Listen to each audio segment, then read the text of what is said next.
Rajasthan bureaucracy से आ रही बड़ी खबर आपको देंगे। मुख्य सचिव सुधांशु पंत केंद्र में जा रहे हैं। केंद्रीय सामाजिक न्याय विभाग में सचिव पद पर नियुक्ति हुई है। मुख्य सचिव ने कल भरी मीटिंग में इसका हिंट दिया था। सीओएस मीटिंग में बड़े धमाके की बात कह रहे थे पंत। इस मीटिंग के दौरान सीएस ने कहा था कि मैं पहले भी कहता आ रहा हूं कि अपना आचरण सुधारिए। देखिएगा जल्दी एक बड़ा धमाका होने वाला है। आप सब भौचक्के रह जाएंगे। लोग कहेंगे क्या सभी ऐसे ही होते हैं। कल पूरे दिन सचिवालय की खबरों में बस एक ही चर्चा चल रही थी, आखिर कौन से बड़े धमाके की बात कर रहे हैं सीएस पर। और देर रात को ही पंत के केंद्र में जाने के नियुक्ति के आदेश जारी हो गए। तो देखिए हिंट पहले ही मिल चुका था। ज्यादा जानकारी के लिए वरिष्ठ पत्रकार राजेंद्र छाबड़ा हमारे साथ जुड़ गए हैं। राजेंद्र जी, हिंट दे दिया था मुख्य सचिव ने, इस हिंट का जिक्र कीजिएगा, यहीं से शुरुआत कीजिए। क्या कह रहे थे जो इंतजार हो रहा था बड़े धमाके का, और वो बड़ा धमाका महाधमाका साबित हुआ है? बिल्कुल सही कह रही शिखा जी। राजस्थान की ब्यूरोक्रेसी के लिए ये बहुत बड़ा धमाका है। और मुख्य सचिव ने जिस टोन में और जिस लहजे में कल ये बात कही थी, उससे समूची ब्यूरोक्रेसी हतप्रभ रह गई थी। क्योंकि मुख्य सचिव इस तरह के अधिकारी इस तरह की बात करते हैं तो उसके गंभीर परिणाम होते हैं। कल पूरे दिन सचिवालय में यही चर्चा होती रही कि आखिर क्या बड़ा धमाका होने वाला है। और कल देर रात वाकई में ये जो दिल्ली से आदेश आया उनके दिल्ली जाने का सुधांशु पंत, तो इतना बड़ा धमाका था कि उसने पूरी ब्यूरोक्रेसी को एक बार वाकई में हिला के रख दिया है। क्योंकि सुधांशु पंत इतना अचानक दिल्ली चले जाएंगे इसका अनुमान प्रमाण किसी को था नहीं। कल एक आईएएस दंपति को लेकर के खबरें चली थी तो लोगों ने कयास लगाया दिया था कि शायद सीएस इसी बड़ी धमाके की बात कर रहे हैं, लेकिन हकीकत में धमाका ये है जो सुधांशु पंत खुद दिल्ली जा रहे हैं। एक लंबी पारी खेली उन्होंने, एक साल 11 महीने की सुधांशु पंत जयपुर में। वो जनवरी 2023 में जयपुर आए थे और अब वो इतनी जल्दी वापस 20 कार्यकाल के छोड़ के जा रहे हैं। वो पहले ऐसे मुख्य सचिव हैं जो 20 में छोड़ के जा रहे हैं। इससे पहले राजीव महर्षि भी यहाँ से दिल्ली चले गए, तब भी वो मुख्य सचिव थे, मुख्य सचिव से दिल्ली चले गए थे। और अब सुधांशु पंत दिल्ली जा रहे हैं। सुधांशु पंत का 1 साल 14 महीने का अभी पीरियड बाकी रिटायरमेंट में, फरवरी 2027 में रिटायर होंगे। लेकिन इतना जल्दी 20 में चले जाएंगे इसका किसी को भी कल्पना नहीं थी। वाकई में बहुत बड़ा धमाका है। सुधांशु पंत जितने दिन यहाँ रहे उन्होंने बड़ा रोब से और बड़े अपने स्टाइल से काम किया। उन्होंने राजस्थान में अफसरों को और अधिकारियों को, कर्मचारियों को जल्दी समय पर आना सिखाया। उन्होंने आते ही लगभग 6 महीने तक कई विभागों में छापामारी की और सुबह जल्दी अफसरों को आने की और कर्मचारियों को आने का पाठ पढ़ाया। इसके अलावा उन्होंने ई फाइलिंग का सिस्टम चलाया। वो चाह रहे थे कि फाइलें जल्दी निकले, जो टेबलों पर फाइलें रुक जाती थी। उन्होंने टाइम सिस्टम चालू किया कि कितने मिनट में, कितने घंटे में फाइलें निकलती है। एक नया तरह का प्रशासन सुधांशु पंत ने राजस्थान में दिया है। एक यादगार पारी खेली है। तो ये जा रहे हैं, हालांकि पहले भी दिल्ली में रहे थे डेपुटेशन पर। माना जा रहा है कि भारत सरकार में उनकी अच्छी पहुंच है और उनकी अच्छी पैठ है। जब वो दिल्ली में रहे थे तब उनका कार्यकाल वहाँ बहुत अच्छा रहा था। इसी से प्रभावित होकर समय पे उन्हें दिल्ली वापस बुलाया गया है।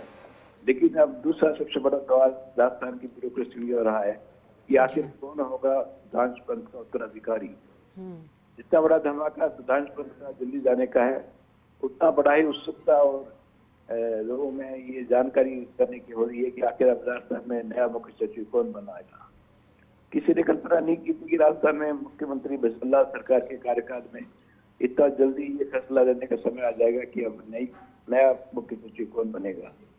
सीनियरिटी के हिसाब से देखा जाए तो अभय कुमार सबसे सीनियर हैं, उसके बाद अनंत कुमार हैं, उसके बाद अखिल अरोड़ा है। ये 3 अधिकारी रेस में बताए जा रहे हैं।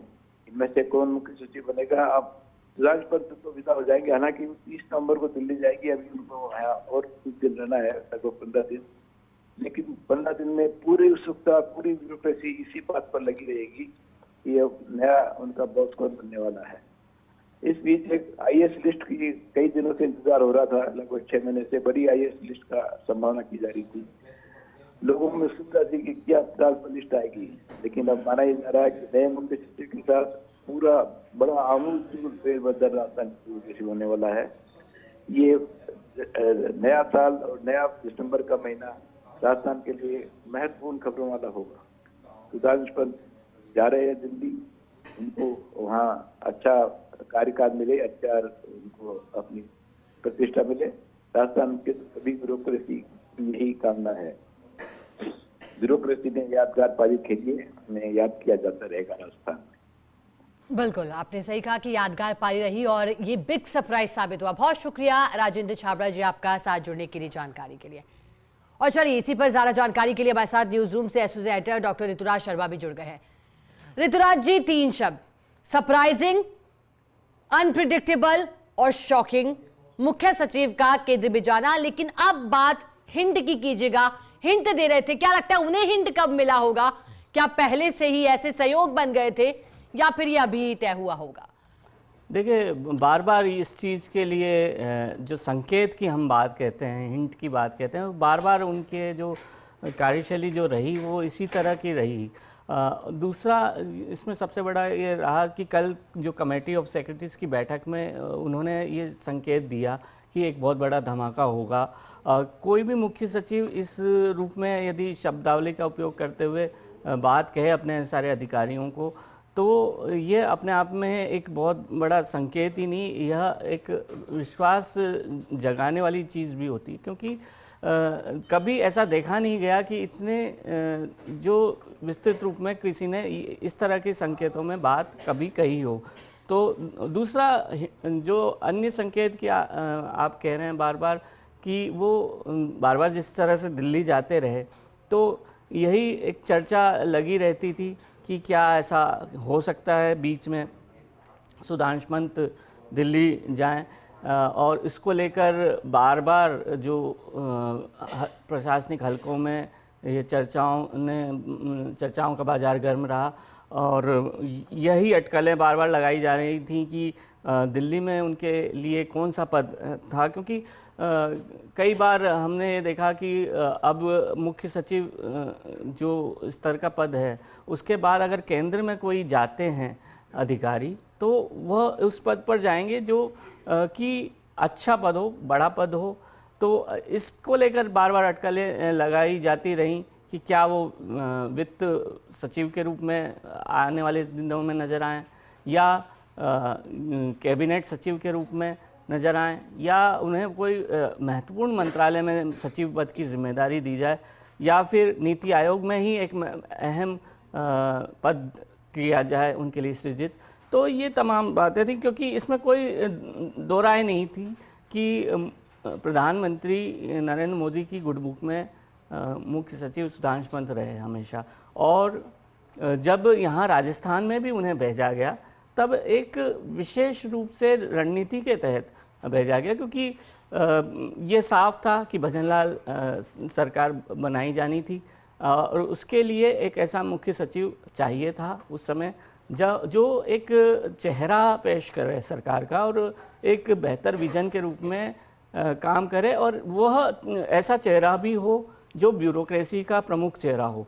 और ब्यूरोक्रेसी के प्रमुख चेहरे के रूप में जब निगाहें टटोली तो आपने भी जैसे पहले कहा कि वरिष्ठता लांघते हुए इन्हें मुख्य सचिव बनाया, तो ये एक बहुत बड़ी बात थी कि किस तरह इनके कंधों पर जो जिम्मेदारी दी गई और किस तरह इनको बैकिंग किया गया केंद्र की ओर से भी, और राज्य सरकार को भी एक तरह से यह संकेत या यह बात कही गई कि यह अधिकारी भेजे जा रहे हैं और उनके इर्द गिर्द आप तमाम योजनाओं तमाम कार्यक्रमों की रणनीति आप बना सकते हैं, और एक कह सकते हैं कि एक अच्छा माहौल क्रिएट करने की वहाँ पर कोशिश की गई, क्योंकि सरकार नई बनी थी और उसमें यह भी बात थी सामने कि कई मंत्री इस तरह से थे जो ज़्यादा अनुभवी नहीं थे।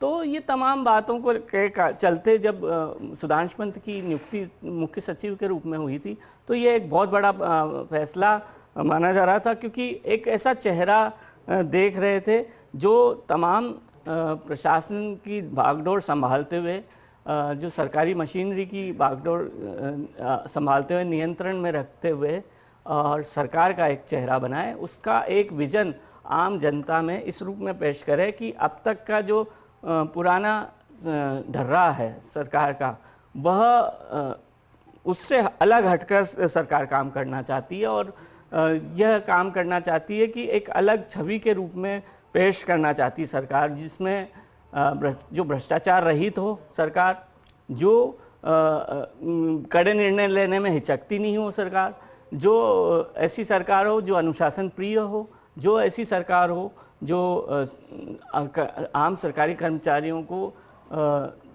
जो समयबद्धता है उसका पालन कराने में या फाइल निस्तारण में या आम जनता के काम की सरकार मानी जाए।